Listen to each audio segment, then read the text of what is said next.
Olá, nesse vídeo a gente vai falar sobre os mecanismos de reparo tecidual, regeneração e cicatrização.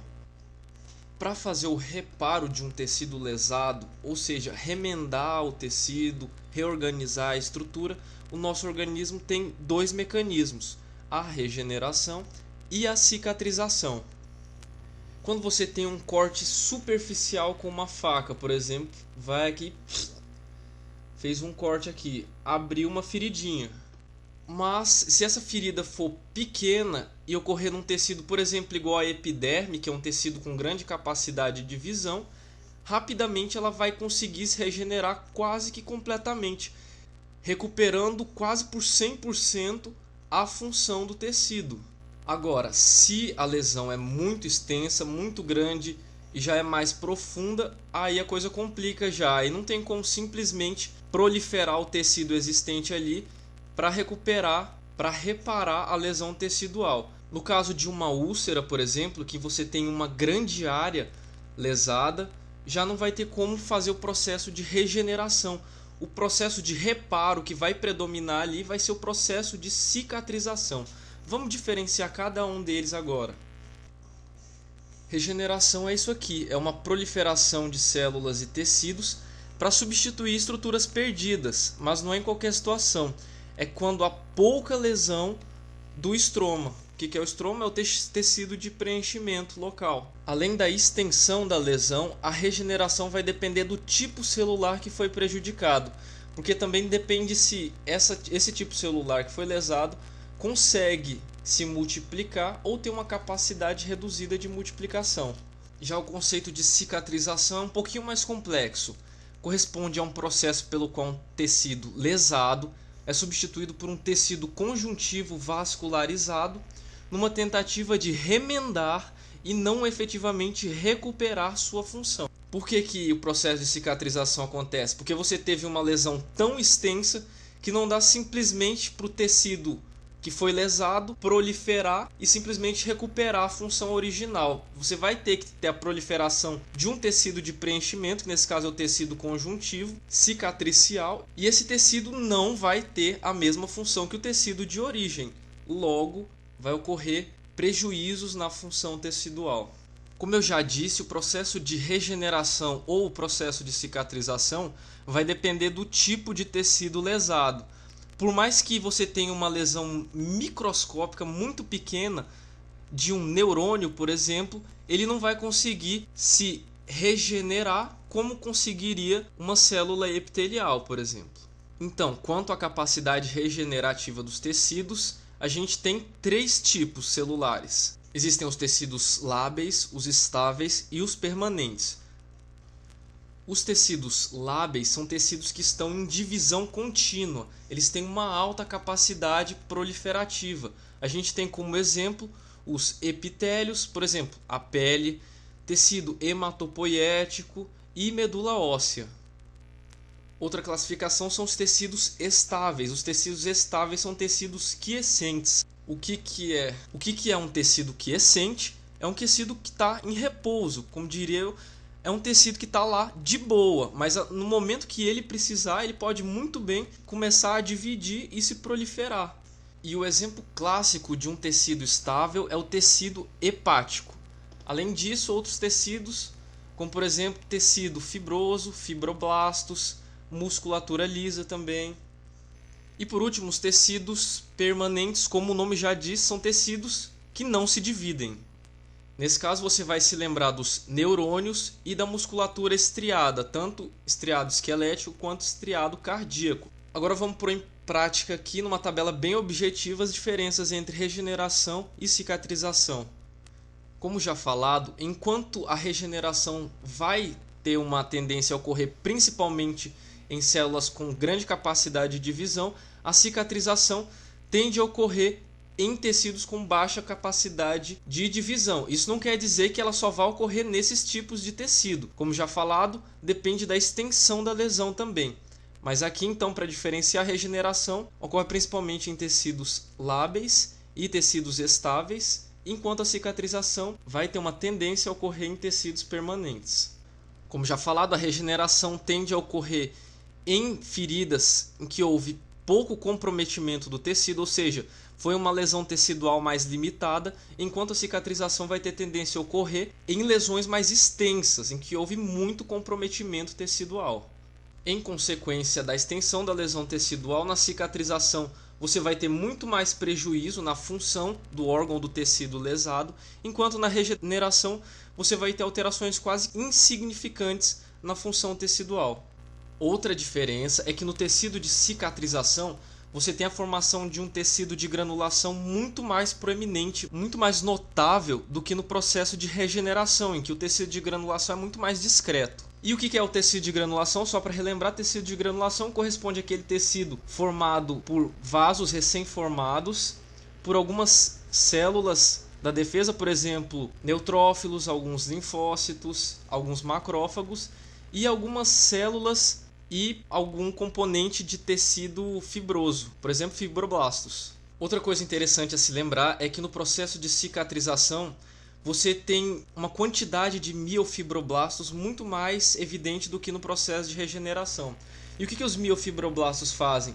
Eles são responsáveis pela contração da ferida, pela retração do tecido, como se eles puxassem as extremidades da ferida para fazer com que elas se aproximem. Por isso que eles têm esse nome, miofibroblastos, porque eles têm actina como componente. E logo vão estar responsáveis pelo tracionamento e retração da ferida. Importante lembrar que na regeneração também tem miofibroblastos, mas em muito menor quantidade. De uma maneira bem resumida, a gente tem basicamente 3 etapas no processo de reparo. A gente tem de início a formação do coágulo para tampar a ferida e um processo inflamatório concomitante. No segundo momento, você tem uma proliferação de tecido, principalmente com formação de tecido de granulação, aquele tecido já comentado. E numa terceira etapa, o remodelamento e ou retração da ferida, sendo que se for epitélio, você vai ter um processo de reepitelização. Vamos dar uma ideia mais detalhada aqui de como que é esse processo de reparo. Bom, peguei aqui como exemplo uma lesão mais extensa, em que você já teve um grande comprometimento, uma grande área de extensão de lesão tecidual. A primeira coisa que ocorre na tentativa de reparo é o extravasamento de substâncias do sangue, ali, inclusive do vaso que foi lesado, para preencher essa ferida, composto principalmente por hemácias, fibrina, fibronectina. E aí, como você teve uma lesão tecidual, seja ela por qual que seja o mecanismo, por um agente, um corpo estranho ou mesmo um patógeno, você vai ter liberação de substâncias sinalizadoras da inflamação, citocinas e outros mediadores da inflamação, algumas proteínas do sistema de coagulação também, que vai desencadear toda aquela cascata da resposta inflamatória. A gente vai basicamente fazer uma revisão da inflamação, vai ocorrendo aquelas etapas lá. Começa a ter um processo de vasodilatação do vaso adjacente, começa a ter uns fenômenos exudativos, as células da defesa, principalmente no começo, leucócitos polimorfonucleares, vão chegar ali ao local na tentativa de destruir o agente externo ou mesmo fazer a limpeza ali dos restos celulares e vão também liberar citocinas para chamar outras células. Com a chegada desses leucócitos e de alguns fibroblastos, você começa a ter a secreção de alguns fatores de crescimento que vão induzir a proliferação do endotélio vascular. Alguns desses fatores de crescimento estão citados aqui, por exemplo, VEGF, TGF, PDGF, e assim você começa a ter a formação do tecido de granulação, que corresponde a esses vasos neoformados, a esses leucócitos presentes, os macrófagos e alguns fibroblastos. Com o tempo, esses fibroblastos vão secretando substâncias que vão preenchendo aí a estrutura lesada, substâncias da matriz extracelular, como por exemplo ácido hialurônico e colágeno tipo 3. Mas é claro, para secretar essas substâncias, você tem que primeiro digerir, ou seja, degradar as que antes estavam ali, as substâncias que já estavam lesadas. Para isso eles fazem uso das chamadas metaloproteases, que degradam proteínas, degradam glicídios. Então, só para recapitular, o remodelamento corresponde tanto a essa degradação das proteínas que estavam ali, só que estavam lesadas, para você conseguir secretar um novo componente da matriz extracelular, sendo secretados principalmente pelo fibroblastos, como exemplo o colágeno tipo 3. Com o tempo, esse colágeno tipo 3 é substituído por um outro tipo de colágeno, o colágeno do tipo 1. O colágeno do tipo 1 é muito mais resistente do que o colágeno do tipo 3 e vai ser responsável principalmente pelo aumento da resistência da ferida. Se for num epitélio, como por exemplo está ilustrado na figura, você vai ter o processo de reepitelização. O epitélio vai se proliferar justamente para unir as extremidades da ferida. Nas últimas etapas você quer voltar ao normal. E para isso o que você tem que fazer? Você tem que desfazer todo aquele tecido de granulação que foi feito para usar de sustentação para ocorrer o processo de reparo. E você vai tendo desenvolvimento de miofibroblastos. Esse miofibroblasto vai ser bastante evidente principalmente em feridas de grande extensão. E para que ele serve? Ele serve para tracionar as regiões ali da extremidade da ferida. Ou seja, estão relacionados com o processo de retração da ferida. Todo esse processo que eu falei é um bom exemplo de uma cicatrização por segunda intenção, que é uma ferida com uma extensão muito maior. Já o processo de cicatrização por primeira extensão é quando você tem uma ferida bem pequena, sendo bem exemplificado pelos cortes cirúrgicos, em que você inclusive tem a aproximação das extremidades, quase não tem comprometimento da função tecidual e está muito relacionado ao processo de regeneração. Por último, vamos citar aqui alguns fatores que influenciam no reparo tecidual. A gente tem dois tipos de fatores. A gente tem os fatores locais que influenciam no reparo e os fatores sistêmicos. Fatores sistêmicos, basta você lembrar lá dos hábitos que prejudicam tudo, né? Que fazem mal para tudo no nosso organismo. Por exemplo, tabagismo, etilismo e aquelas doenças que afetam grande porcentagem de adultos. Exemplo, diabetes mellitus, algumas neoplasias. E só para fechar, coloquei outros dois aqui, desnutrição e a idade. Quanto aos fatores locais, lembra aí, se uma pessoa faz uma lesão tecidual, um corte em você com uma tesoura que usa lá na escola, e um cirurgião faz um corte em você com um bisturi esterilizado, é claro que vai ter influência na questão do reparo tecidual.